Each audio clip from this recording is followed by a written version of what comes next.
his mother, who was like 80-something, she said, "Thank God for the marijuana. It's the only thing that makes Oral eat or smile." And how can you argue against something that the guy's dying? He was emaciated down to 130 pounds, and his mother says it's the only thing, thank God, that lets him smile or eat. And he was the head of NORML at the Memphis State chapter. He was about 40 years old, and he swore he would not date any upperclassmen because he wanted to keep tradition. Yes, sir.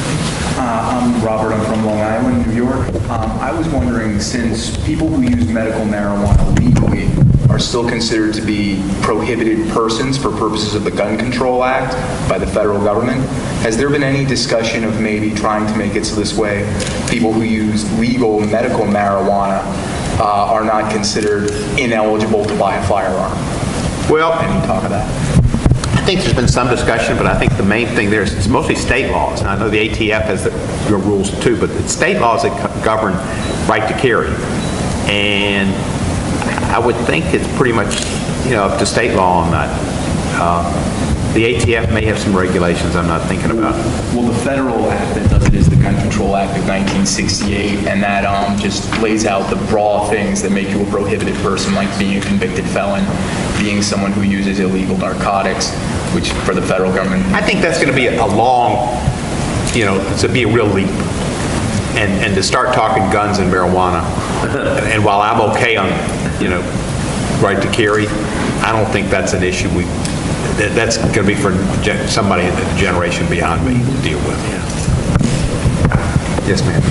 I'm Lisa Padilla. I am also from New York. I'm interested in finding out about banking. I don't understand why Congress hasn't been proactive in terms of permitting banks to accept registered organizations in various states to open up bank accounts. Well, there are bills to do it. I think Perlmutter's one of the, we got the bill in Colorado and all. Right. And it's part of our CARES bill, but it just hasn't. Who can we visit? We can help you get the votes to be able to. The bankers. Well, the bankers say that it's Congress. Well, but the bankers could make Congress act. Because they're lobbyists. They're all lobbyists. Yeah. Yeah, because you know what they got? Lobbyists. Money.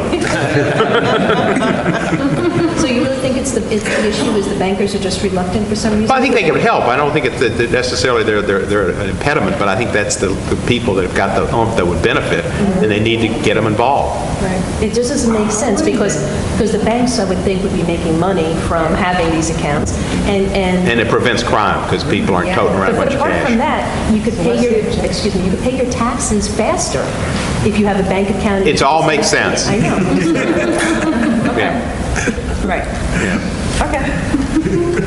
It's just a difficult subject for people to get onto. Some people are afraid, you vote for something and they'll say you're for marijuana, and even if it's just for banking, and people think, oh, it's a bad thing and we want to keep it illegal, so they don't want to touch it. But it's got to, I would think if the bankers got behind it in the committees, they could make it happen. Okay. Yes, sir. We're meeting with reps today. I'm Mitch Earlywine. I'm also from New York. And I'm just curious if you had any coaching for us about talking to our representatives or their staff. Well, just let them know how many, if you have any polling for their districts, it'd be great. If you can talk, if the Republicans, talk to them about states' rights and talk to them about fiscal conservativeness and that stuff, and just, go to your market and tune your argument to who your customer is. Thank you. Yes, sir. And ask them to sign on to the CARES bill if they would. Yeah. Kevin Mamology, National Outreach Coordinator for NORML. I currently live in Colorado. Kind of piggyback off of what the ladies that were bringing up about the banking issue. It seems incredible, like there's an incredible disconnect with Congress on this issue because, as you know, the Cohen memo that was issued called for strict and tight regulations in these states that pursue recreational marijuana. And with states like Colorado, for example, they experienced $461 million in sales in 2014 alone. Doesn't that play into the Cole memo's desire to see a tightly regulated market? I mean, I don't think that we should necessarily say that bankers aren't behind it, therefore it shouldn't happen, because it poses a tremendous amount of public safety risk. I don't say bankers are against it. I just think if they got for it, they would have the lobbying clout to maybe make it happen. Right. And all the arguments you make sense.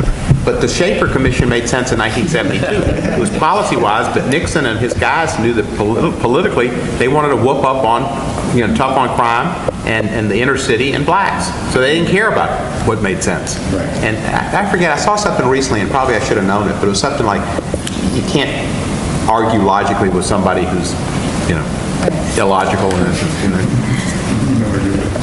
If I will, it's the director's prerogative on mention of the Schaefer Commission.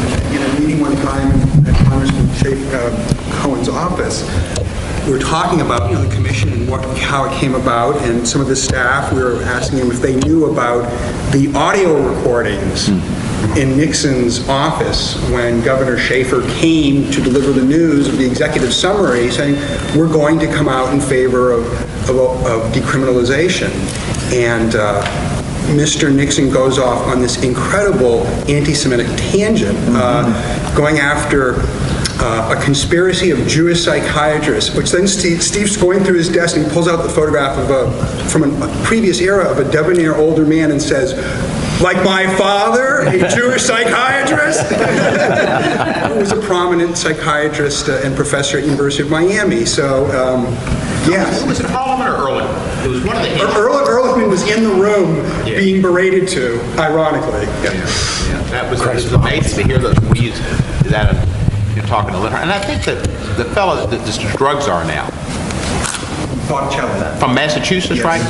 yeah. He might be better. And I think after the hearing, he came up and it was almost like a whipped dog. And it was kind of like he wanted to say, you're right and I'm sorry, but he couldn't say it because of his position. He's a good man and he's in recovery. He's definitely more humanistic than any drug czar we've had previously.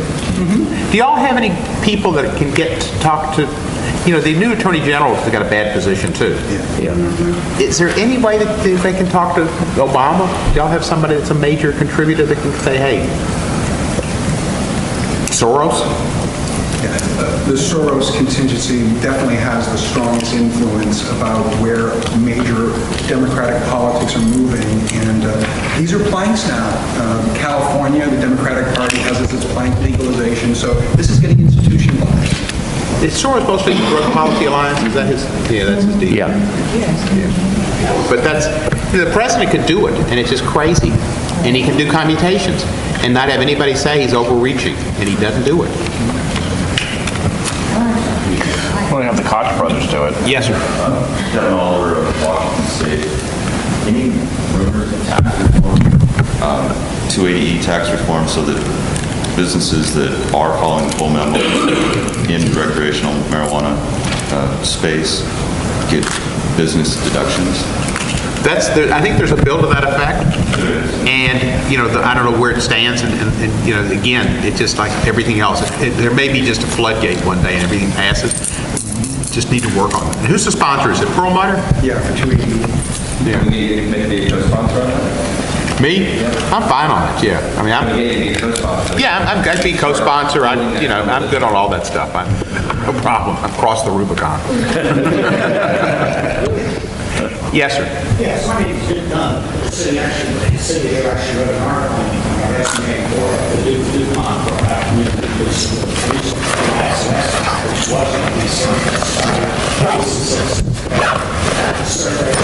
the citizens, they don't like the police because it's like a law against them. It's making the screens. They put hardships on family. I'm having to pay pop my grandchild because my daughter's baby daddy's locked up. And in addition, I'm also networked with Fraternal Order Police, and basically, they need to lead two new policing groups, the law enforcement against prohibition, because the police are saying it don't work, it's costing them their lives, it's costing them waste time with petty stuff when they really need to work on real criminals. And then there's another group called LEAD that's really starting to sprout out, which is what we really need across America. It's law enforcement assisted diversion.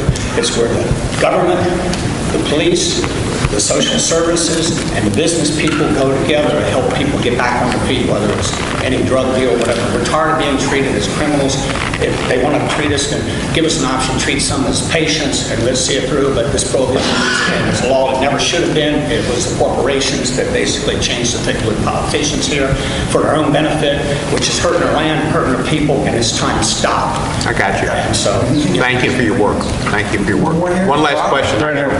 Hi, my name is Rob Ryan from Blue Ash, and my congressman is Brad Winstrup, Dr. Brad Winstrup. Is any advice on bringing so-called the Nixons to China kind of movement to get the Republicans to actually move? Any suggestions that you might have? Yeah, I'll be honest with you. Where's your home? Cincinnati. So Dr. Brad Winstrup is my congressman, and he multiple times has said, "Yeah, Rob, you're right. You know, there's medical use, blah blah blah," and he, continues to send these nonsense letters back. You know what I mean? But I haven't met him. Is he first term or second term? He's, I think he's second term now. Yeah. Yeah. I don't know much about him, and I don't know how to get it. Shabbat's a better, pretty good guy. Yeah, I've met him a couple times. My suggestion, you talked about LEAP, the acting police superintendent from Chicago, McCarthy, is excellent. He's not LEAP, but he should be, and he came down to Cincinnati and drew a direct line from the war on drugs to the poor community relationships, which Governor Kasich kind of made a task force for that shooting in Beaver Creek at the Walmart with the gun. Chicago, didn't they just have a referendum in Cook County or the policy change on marijuana? Yeah. But he's the acting police superintendent, and he's speaking very clearly. Well, thank you for the award very much, and I appreciate your activism.